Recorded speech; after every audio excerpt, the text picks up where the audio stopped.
There is a bombshell report involving Brett Kavanaugh, the Supreme Court nominee, and it is quite a doozy. We don't know too many details about these allegations, but it turns out that Senate Democrats have come across some concerning information and would like to postpone the vote confirming him as a Supreme Court justice.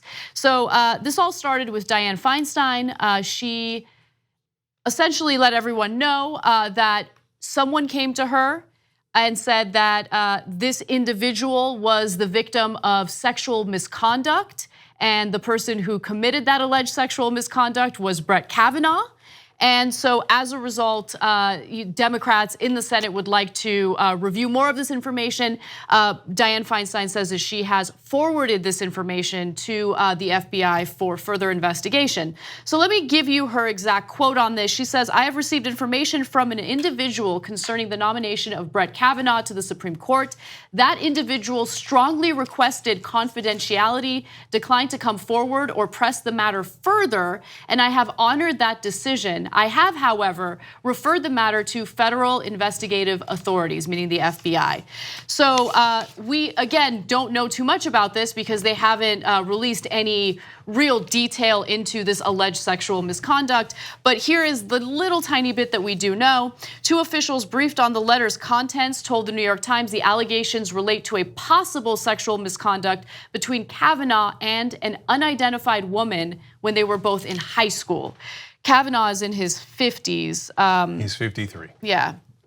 So,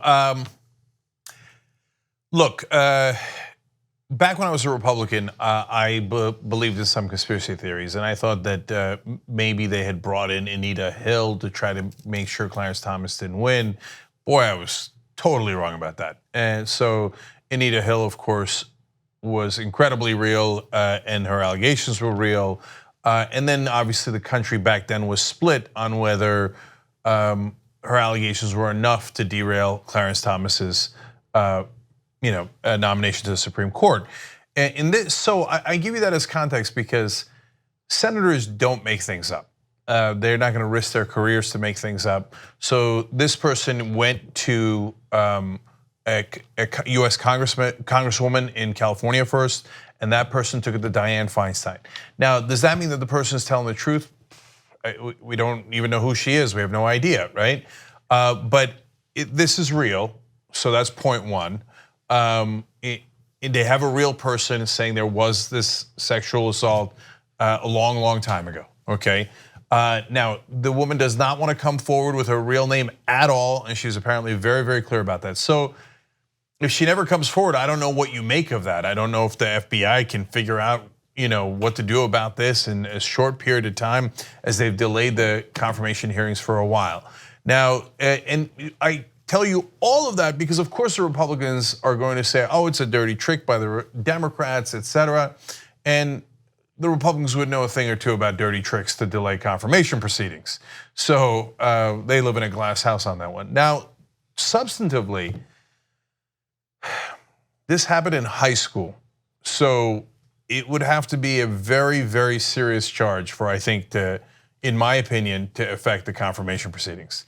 Now, look, I think that Kavanaugh would be a terrible justice. I'm 100% opposed to him on a great number of issues, including his views on women's rights and his views on Citizens United. He's pro-corruption, and I think it's unacceptable. But and the charges might be, I don't know if they've used different words. One phrase was sexual misconduct. The charges might be serious enough. So I'm not prejudging that at all because I have no idea what they are. But if you're going back to high school, I think they have to be more and more and more serious. He's a 53-year-old man now. So that's my opinion with the very little facts that we have so far. Yeah, I mean, it's hard to have an opinion with very little facts. On one hand, if someone came to me, if I were a US senator and someone came to me and confided in me that he or she had been the victim of sexual misconduct, and this Supreme Court nominee could be confirmed and then serve as a Supreme Court justice, I would be concerned. I think I would probably handle it the same way that Senator Feinstein handled it. But it is difficult to have an opinion on it because we don't know anything about this misconduct. We don't know if he had sexually assaulted someone. We don't know if he was sexually harassing a student. We know that he went to an all-boys school, so I don't know, in what environment, in what context did this alleged. We don't know anything. We don't know anything. It's just, it's hard to come out with a strong opinion, and I think that's fine. But at the same time, for the woman who did come forward, I understand why she wouldn't want to be identified because we know how incredibly cruel and just terrible it is for women who come forward and allege any type of sexual misconduct. They immediately become the enemy. And especially when politics is involved, it gets even worse. I mean, we saw what happened to Anita Hill. We're living in an even worse society when it comes to that issue, if you ask me. Yeah, in a lot of ways we've gone backwards. So Anita Hill was viciously attacked at the time, but that was pre-alt-right, pre-trolls, pre-Trump era.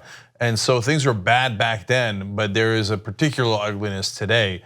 So no one can blame the woman for, and let me be clear, he went to an all-boys school, but it's an unidentified woman that came forward. No one can blame her for being concerned that the right wing might try to portray her as something she's not if she comes forward. Okay, so that's why I'm telling you, and I think that I have a good leg to stand on here on this. If the allegations were from last year or relatively recently, then they are more relevant because they affect his current character, who he is as a person right now. Who he is as a person right now, that's exactly right, Anna. But also how he does on the job, how he conducts himself as a judge. Those are super relevant. The further back you go, the harder the standard is, if you ask me. Okay, and people can disagree on that, but. I mean, we're going to judge people on what they did in high school. What are we considering sexual misconduct? I have no idea. I have no idea. And we don't know what the alleged sexual misconduct is. So what if it wasn't actions, but it was words? All right, can anyone withstand that scrutiny? I don't know. But I'll leave it at that because we don't have any more information now. But the proceedings are a little bit delayed, as apparently the FBI looks into it. And I think that the FBI. Maybe they can come to a quick decision because if it goes back that far, they could see, well, is this really serious? If it's not really serious, I don't think the FBI is going to say, wait, I'm going to conduct a federal investigation on something that happened, 35 years ago if it's not that serious. Right. But we'll see. So right now the Senate is planning on voting for Kavanaugh or voting in regard to Kavanaugh on September 20th. And Republicans are saying there's absolutely no reason to postpone this or delay this. We are planning on going forward as planned, but we'll see what happens. And by the way, a White House spokesperson came forward and blamed all of this on Chuck Schumer, as if Chuck Schumer does anything. Like it's hilarious because Chuck Schumer is actually not involved in any of this at all, other than the fact that he's a Democratic senator, a very weak one at that. And so I want to give you the statement from Carrie Kupek, who released this statement. Senator Schumer promised to oppose Judge Kavanaugh's nomination with everything I have, and it appears he is delivering with this 11th hour attempt to delay his confirmation. Except Schumer isn't the person who came forward with these allegations, with this statement. Like, the fact that they're immediately pinning it on Schumer makes me think they have something to hide, It's weird to attack Schumer. Yeah, I don't know. We're really guessing here. Look, are the Democrats doing research on Kavanaugh to try to find something on him? Of course they are, and they should be. Did they find a woman from high school? Schumer just helped the Trump administration confirm 20 federal judges. He brokered a deal with Mitch McConnell, okay, to hurry up and confirm 20 federal judges that Trump chose, okay? And then what does the White House do? When there's a little bit of drama with this Kavanaugh thing, they come forward and they blame Schumer for it. Schumer, stop making deals with Republicans. You are so pathetic. He's so pathetic and embarrassing. That's interesting because, the Democrats are constantly under the belief that, no, but if we're nice to Republicans, they'll be nice back. Do they look like they're being nice back, Chuck? On the go? Don't worry, we got you covered. You can still listen to TYT at our new podcast network. Find us on Apple Podcasts, the Google Play Store, or at tyt.com/podcast.